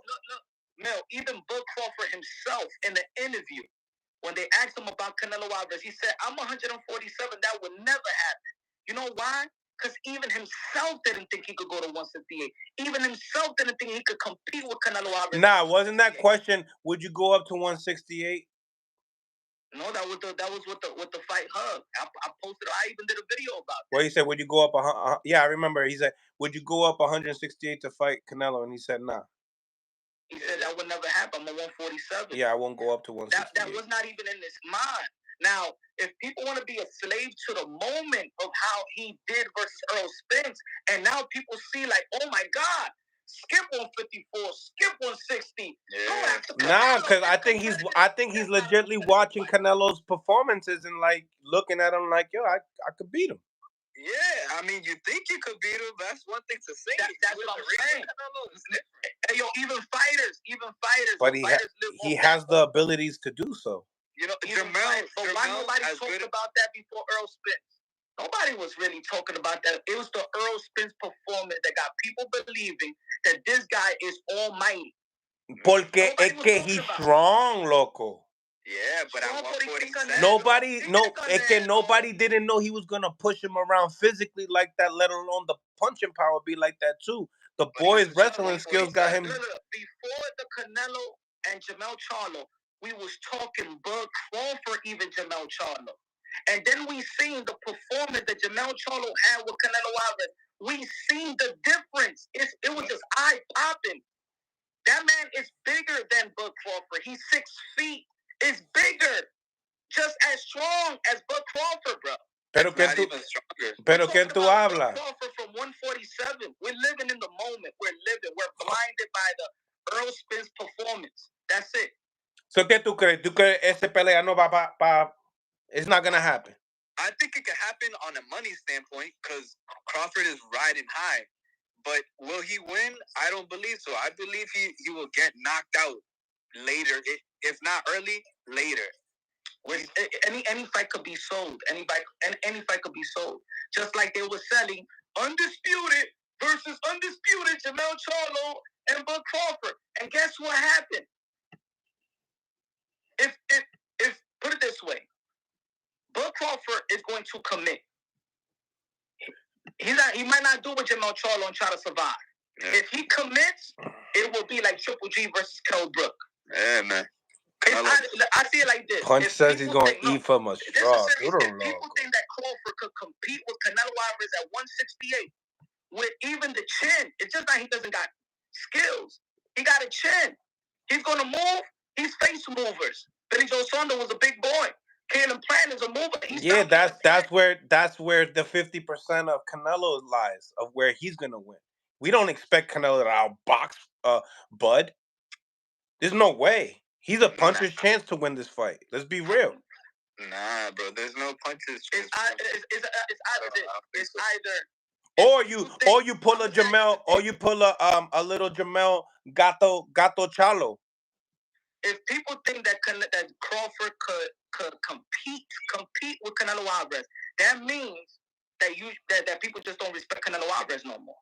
Yeah, man. We all think that ain't normal. This is 3 No, divisions, it's not. bro. It's not about respecting. You have to respect Crawford. Crawford is the number 1 pound for pound guy right now. Crawford won at 147. That is not 168. That is not anywhere near Canelo where he's been, these past few years. So it might sound entertaining and it might make bread, but Crawford, once he steps into that ring and he gets hit by Canelo, he's gonna understand, just like Jermel. Crawford and Canelo are the very few type of boxers. There's not a lot of these type of boxers.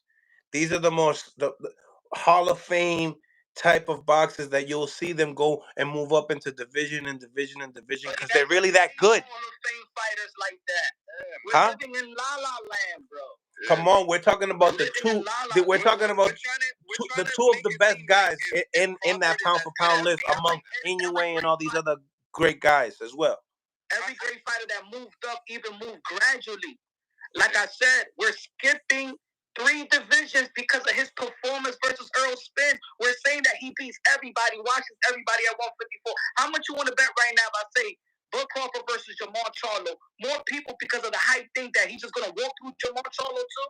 You think that Jamal Charlo is an easy fight too for Bud Crawford? Nah, man. You think that Bud Crawford versus Demetrius Andre is an easy fight too at 168? Hey, yo. On, man. It's an easy fight. Crawford beats Jamel Charlo. How do you know? He beats him. We don't know. He beats him. We don't know, bro. He beats him. We don't know. He gets him out of there. Nah, we don't even got. Nah.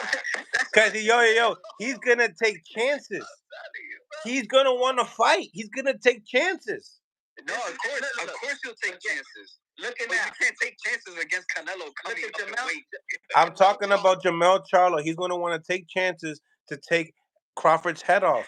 He has to earn Crawford's respect, or Crawford's gonna hit him. Black Panther his ass, like straight up.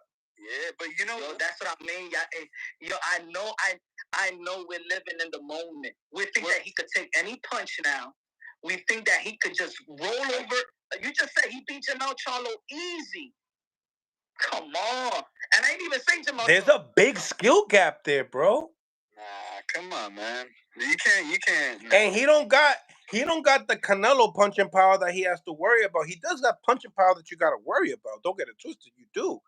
But yo, Canelo's timing is different. That's what I'm trying to tell you. Canelo's a great fighter, bro. A great fighter. And Crawford's a great fighter, bro. Yeah, but Jermall is also a great fighter. They're not on that level of Crawford and Canelo. Jermall, not even close. Not even close. Before Jermall lost to Canelo. Coño. How can you say that? I know. It's not even the skills. The skills is there. The weight is not there. That's like me saying... Hey, yo, that's like me saying I want Ino Uwe to go to 135 and fight Vasily Lomachenko. I want him to fight Tank. Stop. Special type of fighters punch. I'm trying to tell you. Yo, he didn't beat a bunch of special fighters, though. I think. Yo, did he get the opportunity punch? Did he get the opportunity punch? That's not my fault. Punch. Was he? But punch. Was he trying to get the Manny Pacquiao punch? Was he trying to get that fight? Yeah, he tried to. It's not his fault. Yo, we're living in the shadows of we're living in the shadows of like, yo, what's your box rec look like? We can't do that. No, we know the names though. It's not about the box rec. If Bud Crawford would have fought Keith Thurman in his prime. Keith Thurman when in 2017. He's gonna watch Keith Thurman? No, he won't. We would have had to watch that fight and to see it. Bro. We can't just say no. I'm a Thurman fan just like you. No, so I can't see it, but we would have to see those styles match up, bro. But bro, we're going off his wonderful performance versus Earl Spence and saying that he could beat Canelo at 168.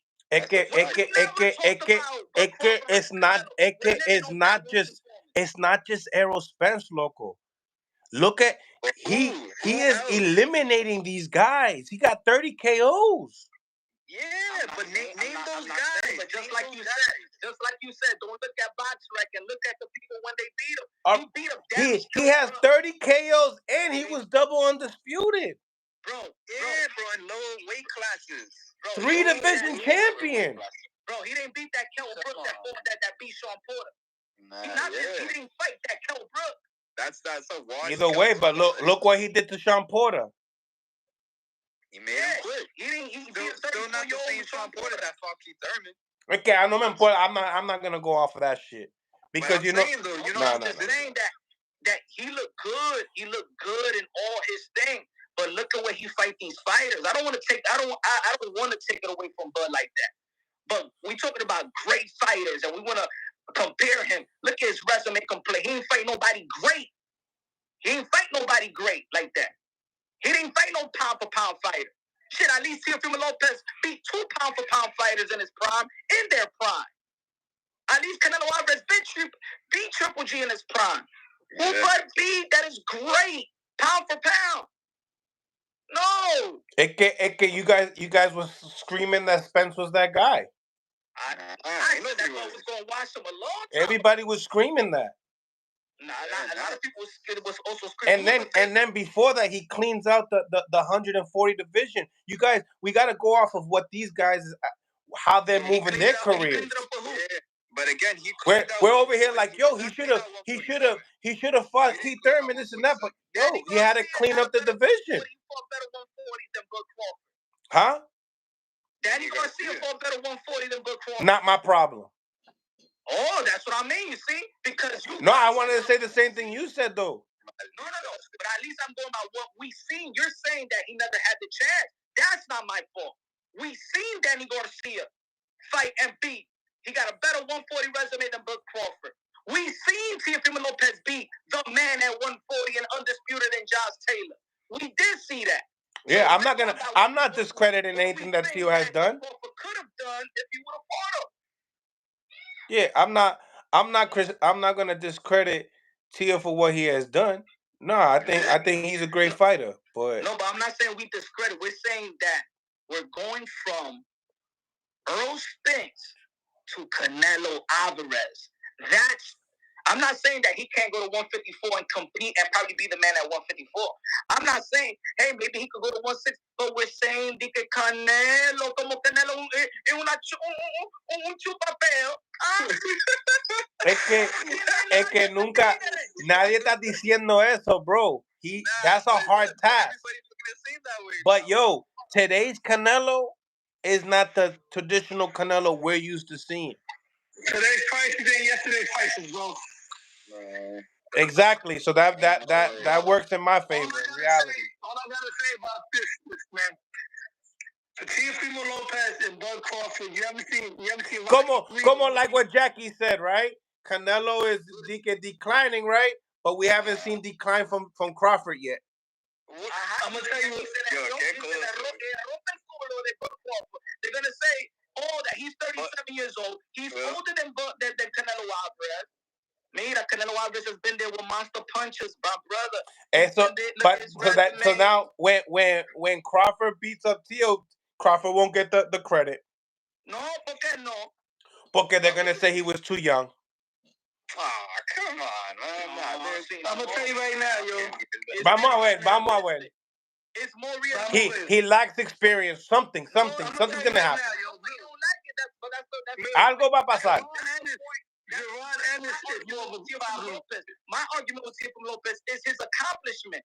Is that he is proven, but people are living off what happened versus Jermaine Ortiz. But it would be a different conversation if he's just coming from the Josh Taylor fight into a Bud fight. People won't be playing around with Teofimo Lopez. They won't be saying, oh, yeah, he got no chance. That's what Let me ask you a question. Let me ask you all a question, right? Forget about the accolades and all. Who do you all see bringing Crawford more problems? Teofimo Lopez or Jaron Ennis? Let's be realistic. Forget about the belts. Forget about the accolades. Teo. Bud has already seen something similar to Teo. A smaller fighter with athleticism, with a little bit of pop and get going. Hold on. I think something just happened in my head. What was the question? The question is, who's a tougher fight for Bud, Boots or Teofimo? I say Boots, because Bud has never seen a guy... He punched. You think Teo? Yes. Ay, bendito. Hell no, bro. Boots is bigger. Boots is faster. Boots is strong. Boots is athletic. Crazy, loco. I think Boots... ¿Dónde está mi medicina, güey?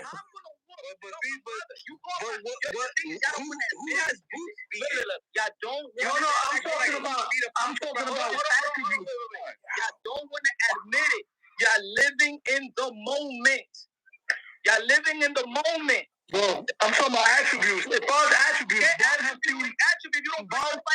Bud never seen a guy as big as Bruce Ennis with the athleticism, with the speed, with the power. But compared to Teo, Boots is not a proven factor. He's not the hit factor. If Teo go to 147 to fight Boots will knock him out too. Ay, Dios mío, come on. I love Boots, my brother. But are you comparing a guy that we all seen do his thing versus pound for pound fighters? I'm talking about the icons, bro. Fighters, bro. Yeah. Boots, bro. ¿Qué Boots ha hecho, mi hermano? ¿Qué Boots ha hecho? If we're gonna go by the ice, let me get Andy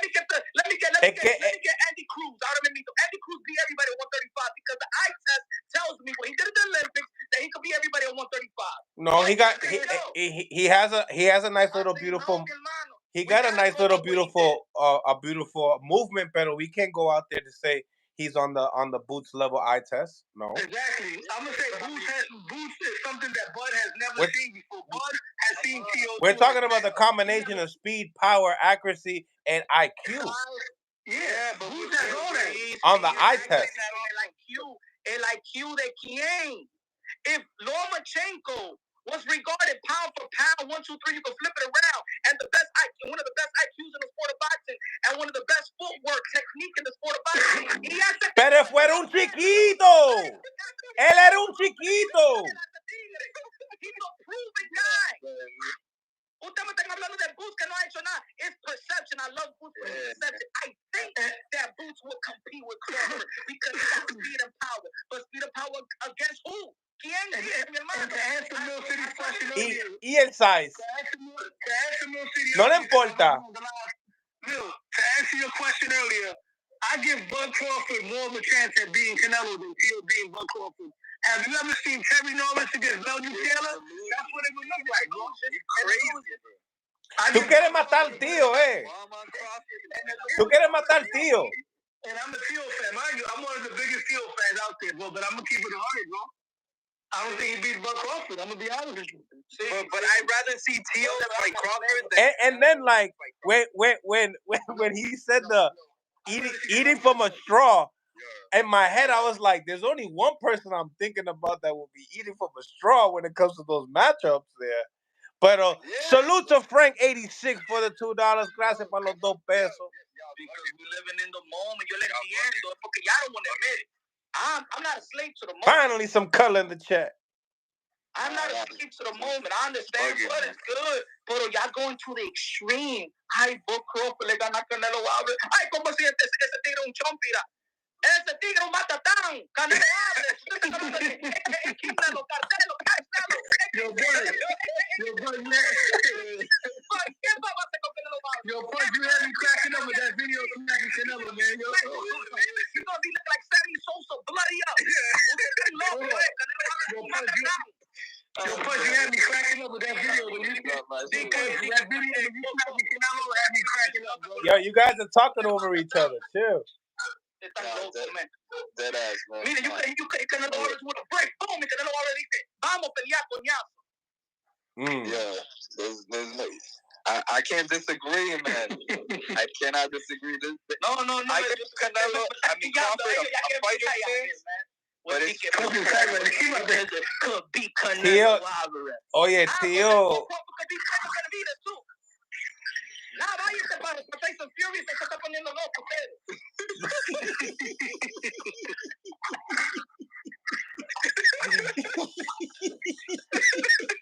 Castelo. Marshmallow. Oye. Más respeto a Canelo Álvarez, more respect to me. Es que tenemos respeto. For real. Say that y'all feel. Es que tú, I was so surprised when you said that. You said, who's more of a competitive fight for Crawford? Y tú lo diste. Not Boots? You said Tio over Boots? I'm a proven factor, my man. No dice eso en tu canal, bro. Don't say that. Mira.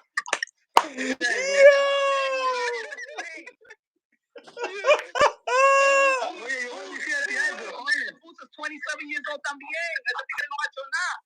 Oye, escucha, yo voy a decirte algo. Mira, yo fui para Filadelfia la otra día. Los boricuas de Filadelfia no quieren Tío para nada. Los boricuas de Filadelfia no va con Tío. No, the Philly Regions do not like Tío at all. Man. He gets to pass in some New York Regions, and I'm one of them out here, but in Philly, they do not tolerate that. Because they're very serious. They don't like the way he talks. They're joking around. Like, they don't got a tolerance for that over there. They say that you sound like Senior. I told everybody you fucking scumbag. I told everybody. You know what? If you're from New York, I don't know. I personally like you. And the stuff that he says, sometimes it might be off. But if you're from New York, you kind of know the vibe already. You know? Right now, I'll trade away some of the Puerto Rican fighters that we have right now for Tío. Mira. Vamos. Your favorite fighter is Josué Vargas. Diablo. Y tiene un foto con él y también en el página. Míralo. Tiene un foto con Josué. En la página. En verdad tú tienes foto. You got a picture with Josué Vargas también. Yeah. Con G-string y todo. Get the fuck out of here. Smash the like button, ladies and gentlemen. Smash the like button. Trust me, bro. I feel the hype. Yo, I did a video 5 years ago. I said Boots Ennis gonna be the next Roy Jones Jr. 2.0. I like the hype fighters too. I believe in Boots. I'm a Boots fan, but I'm a Boots fan that be like, damn, I want to see Boots with somebody. I love Gary Antoine Russell. Oh yeah, Boots. Baby, Sweezy from the amateur. I love, but Gary Tigre. Oh yeah, I think Boots got so much in his bag that he beat Tio with handicapping his right hand. Mentira. I see you crazy. Forget about, hey yo, put it this way, Lono's boxing. You talking about Boots versus Tio Crawford. Hey yo, Boots got Gary Antoine Russell problems. Alright? That's his kryptonite. That's his kryptonite. Yeah. No, am I lying? Am I lying? Tu crees? Why you say that, Punch? Why you say that? That was 140 pounds. Ese le agarra a Boots, se lo pone en el bolsillo. No, he won't be Boots today. That was a long time ago, bro. And guess what? They both like in the same tree of being inactive like that. Yeah. Now Boots is coming back, man.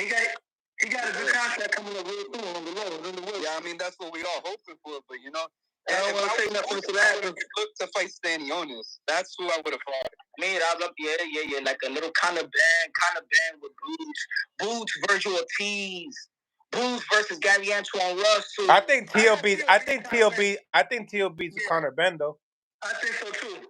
I think Tio knocks out Conor Ben. I think he could probably stop Conor Ben. Yo, Punch Mill and the other guy. Yo, I got a question for all three of y'all because, like I said, I was having an argument with somebody today about Javante and Tio. He kept telling me that Tio be going the distance. So I said, give me everybody from Tank's resume from the Gamboa fight to now. And Tio Primo knocked all of them out. The only one that might go the distance is probably Pitbull. And then I said, I'll give you everybody from Lomachenko to everybody Tio for now. And I guarantee you, Tank doesn't knock all of them out. Punch, do you agree with me on that? I didn't think about the last part. All right. I said, for Tio Primo, give me everybody on Tank's resume from Gamboa until now. And I said, Tio stopped all of them, or at least most of them. And then I said, give me everybody from Lomachenko to Jermaine Ortiz. Does Tank knock all of them out? I don't think so. Tú no sabes eso. Tank can knock almost everything out. That's another thing with Tank is special. Does Tio knock out Barrios? Special. Does Tio knock out Barrios? GM in the building. Thank you for the $5. Tio couldn't even beat Gary Antoine. Tio a tougher opponent than Boots? Question mark. Punch sounds as crazy as Tio. Y'all smoking wet. You know what? You know, my brother? That's what they told me after the Nakatani fight, and he beat Richard Comey in the second round. Bam, knocked him out. That's what they told me versus Lomachenko. I said that Tito Lopez was gonna outbox Lomachenko, and people say, "Hey, yo, Punch, you crazy? You drunk? Mira, my moonshine is empty. Ya no tengo nada. Sí, I'm drunk. Sí, eso es lo que me dicen la gente. That's what they told me, my friend. But then Tito Lopez whoop his ass, right? And then I said, he's going to beat Josh Taylor. And they be like, I said, he's going to beat that swerving Rodney Piper ass. He's going to beat him. And they say, no, that Tito Lopez is mentally ill. He's not mentally ready. No, look how he did with Sandro Martin. Y le dio parte galleta a la capillada. No me digan que ese tigre lo mata down. Tito Lopez is the shit. You guys are just living in the moment right now, just like Buck Crawford living in the moment with the Earl Spence, the two-time junkie. Ese is the real junkie that he beat. Earl Spence. Because you gotta say it for one time. Mala Rudia. You gotta say Mala Rudia. Come on, man. Nah, but you know. Y'all living in the moment. Hey, yo, we could go to the history of the sport of boxing, but the history of the sport of boxing is too much. You know, man, Muhammad Ali struggled before fighting Sonny Liston. And what he did, you gotta stop living in the moment. Everybody struggles, even before a big fight. They all do. Nobody perfect. Floyd Mayweather has a couple of struggling fights. The Drunken Master, Yo, all I'm saying, yo, Teal is a great fighter. Just leave Crawford alone. Even Floyd Mayweather even struggle with Maidana. If you look at if you match Maidana's skills to Floyd Mayweather's skills, Floyd Mayweather needed a rematch Maidana. He's awkward. En un animal, es que boxing, bro. Sometimes it don't need to come out pretty to be tough. Sometimes the most ugliest fighters are the most toughest ones. We shouldn't live in the moment. That's what I'm saying. We gotta know that when BB, hey yo, this motherfucker can cut off the ring. Motherfucker, he cut off the ring versus the best mover in the sport of boxing at the time. So he could cut the ring off. Maybe it's more mental.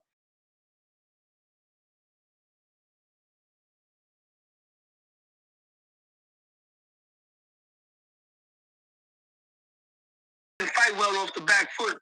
Lomachenko was also smaller, so it's not the same as Jermaine Ortiz and Daniel Martin.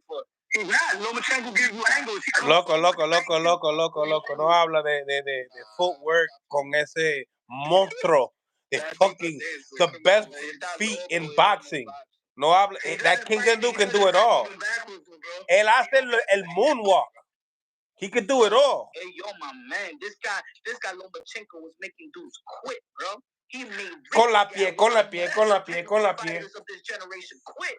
I'm talking about Lomachenko doesn't fight good going backwards. That's what I'm saying. Man, he's going backwards, forwards, moonwalking side to side. Man, he do the electric slide. Stomp the yard on your ass, the whole nine. When we talk about footwork, don't say anything bad about Lomachenko. The best footwork in boxing was Macho Camacho, bro. Está bien. Podemos hablar de eso, pero... Pero ¿por qué estamos hablando de today?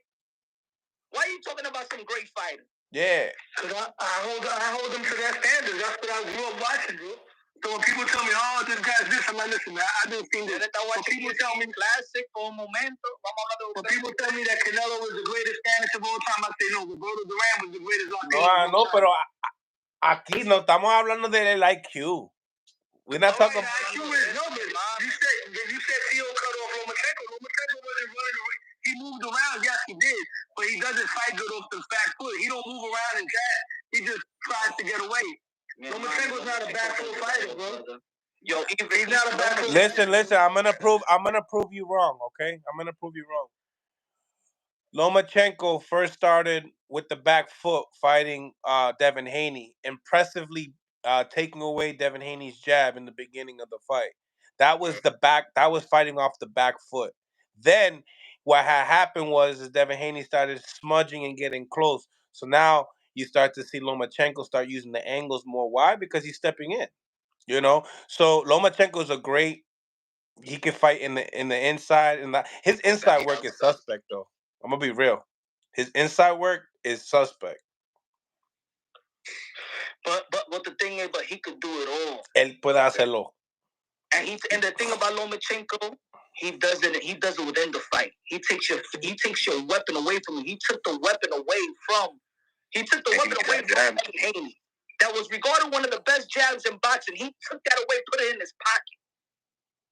You know what I'm saying? And salute to Devin Haney for, making those adjustments as well. Yeah, because he was frustrated. Making those adjustments. That was the big thing about Devin. He said, Papi, I don't know what to do. And his father said, sit down on your punch case. Sit down on my punch case. That's loco, Papi. You crazy? If I sit down, this shit don't hurt him. You know I don't got nothing here. Yo, Punch, yesterday, me and you were talking privately, right? And it's crazy because what me and you were talking about, Shakur Stevenson made a tweet towards TFM. I don't know if you've seen that. I think I sent it to you. He tweeted saying something about Keyshawn knocked his father out in the gym. Did you hear about? I mean, we spoke about that, but that's what Shakur had said in the tweet. That TFM's father got knocked out. Remember when I told y'all that I knew some shit? That I knew some gym story? That was the story. I don't want to work. That was the story. So there's some serious... After they sparred, there was some fist fighting going on. They already had that thing now. Senior got one. Senior got. I heard Senior got snuffed a couple times in the gym. I mean, they hashed that thing. Matter of fact, they saw each other on the on the when we went to the Loma and Jermaine Ortiz. Yeah. They dapped it up. Him and the coach. They don't know how real it gets inside the gym's punch. But yo, it doesn't make sense. They don't know. Yo, it doesn't make sense. How can Keyshawn sucker punch him when Keyshawn was in the room sparring? Keyshawn did not sucker punch. It was the coach. Nah. Yeah, you're getting the story a little mixed up. Yeah, because Shakur in the tweet, Shakur said that Keyshawn had knocked out Senior. That's what I'm asking, because I heard that. No. He didn't say Keyshawn snuffed Senior. That's not what happened. Keyshawn was sparring Tio. And the N-word was thrown out there. They took a disrespectful. He got snuffed, and they wanted to jump Senior. But it wasn't Keyshawn Davis. It was Coach. Okay. Now I'm gonna put his name out there, but that would be a good fight to see next too if they wanted to set that up. Smash the like button, ladies and gentlemen. We got over 100 people on the live. I think that Keyshawn. I'm for that fight. Keyshawn versus Kid Austin. Keyshawn versus maybe Shakur Stevenson. Keyshawn versus the Raymond Morataya. That's the one. Keyshawn versus the winner of Lomachenko and George Camboso. Yeah. Damn, that would be a hot one. It looked like Keyshawn going to be the main priority. The problem is, he should. I mean, he's an Olympian. He got the goods. Coming off a great win, too. Knocking out the guys. Win, right? Coming off a great win. But I'm going to tell you like this. Keyshawn Davis, my guy. Now, look, I've been following him on my channel way before he turned pro. Because I be paying attention to the amateurs. But Keyshawn Davis, if you want to be greater than great, you got to push that friendship to the side and go after Shakur. Ain't no friends in boxing. You wasn't born. When you say D3, that's your brothers. They ain't Shakur. I know you got love. You got love for real. But in boxing, ain't no friends. Because I can't believe the 135. If Shakur want to go to 140, what happened? Y'all going to be just sharing? They taking pictures with the IBF, with WBC, whatever belt you going to hold? Nah, you want to be great, you got to go through Shakur. Yeah. You want to be great, you got to go through Shakur. Háblame bien. What's the female's most realistic option than Top Rank, though? Because that's what I'm interested in. I know. Who can Tio fight now? That's what I'm saying. That's why I say, as crazy as it sounds, based on Top Rank, I'm not talking about overall. In Top Rank, the best option for him would be Keyshawn Davis. I think that's the most sellable fight. I'm talking about Top Rank punch. Because, for one, he already built a little controversy based on the remarks he made towards black fighters, right? They already have a built-in storyline, and you know they're going to sell the fight.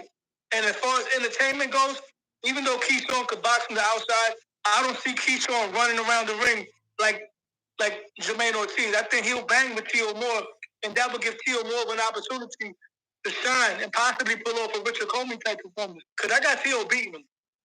I like that fight. And I don't see Keyshawn banging with Tio. I'll be honest, I don't like that fight now. And that's the one that's going to age well, because Keyshawn's going to be a champion. If Tio beats him later on down the road, when Keyshawn becomes a champion, people are going to say, wow, that was a hell of a win. How do you guys think that Keyshawn's going to become champion? No, I mean, he got to play his cards right. I mean, you're coming off a good win. I mean, it really depends, man. If you're serious about following someone and taking on a challenge, then 135, you got to go again. Got to go through his friend. It's a fact, man. Smash that like button, ladies and gentlemen. I don't think we'll be able to pass. What we going to say? What the boxing fans going to say? Nah, Keyshawn, nah, don't fight Shakur. That's your boy. Nah, man. You want to be great? You got to take some titles. You can't just leave 135 without being like, I didn't fight all the best dudes in the division. You got to do it. You're right. Mira. Look at my poll. Aquí. Living in the moment. Espérate. Bueno, espérate. ¿Dónde estamos? Where we at with this poll here? Which one? 122 votes. 70% believe that Crawford versus Canelo is a better fight. Shit. Salute to my chat. I rock with y'all. I understand y'all. Y'all understand me. Y'all understand me. I like pressure Crawford into that fight. Se murió boxeo.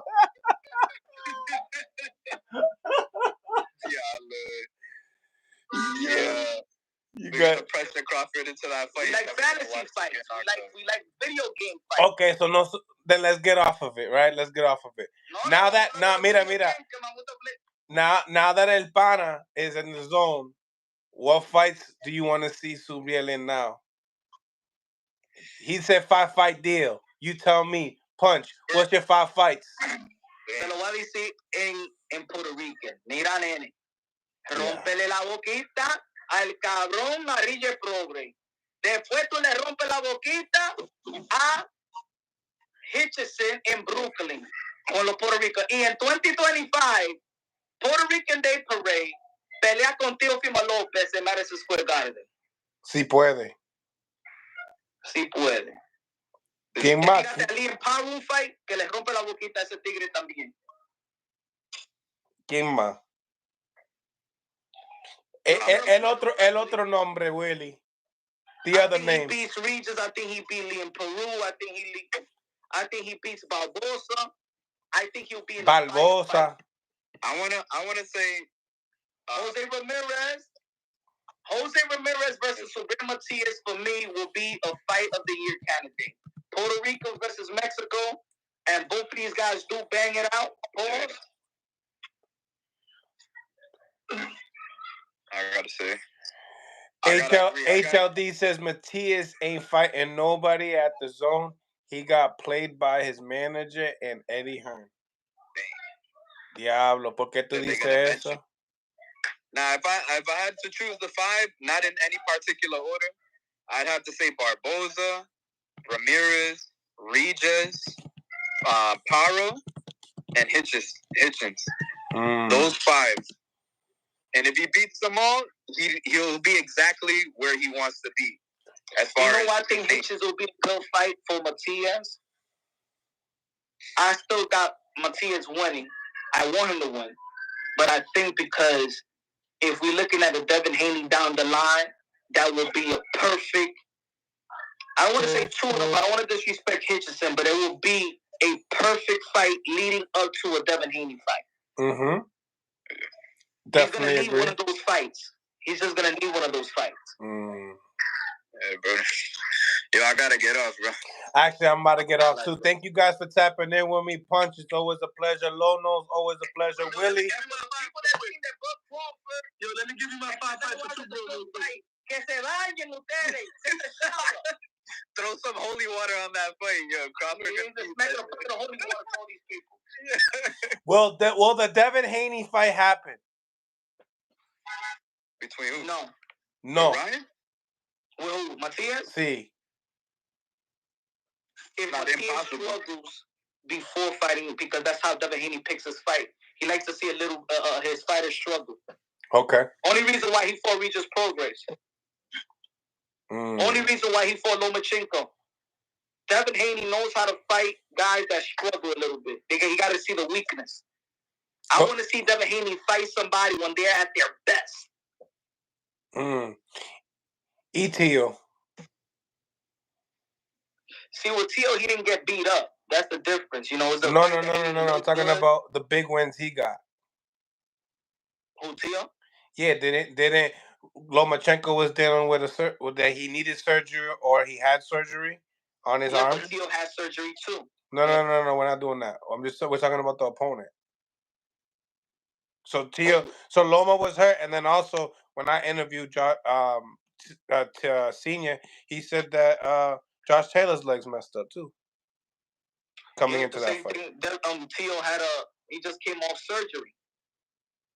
So this shit happens in boxing, obligado. Yeah, he couldn't spar. He wasn't cleared by doctors to spar going into the 4th week. the last full week. Okay. But either way, the first thing when I seen Tio after the fight, I'm like, "Yo, how's your hand?" He's like, it felt good. And they didn't want to push the date that they were supposed to be in July. And they're like, nah. Okay. That's another reason I give a lot of credit to that kid. Now you gotta give it up. You gotta give it up to Tio. Or they give a lot of credit to Matias por la mano. Not ready, I'm not ready. No. Give that credit because the performances are showing. Obligado. Dale.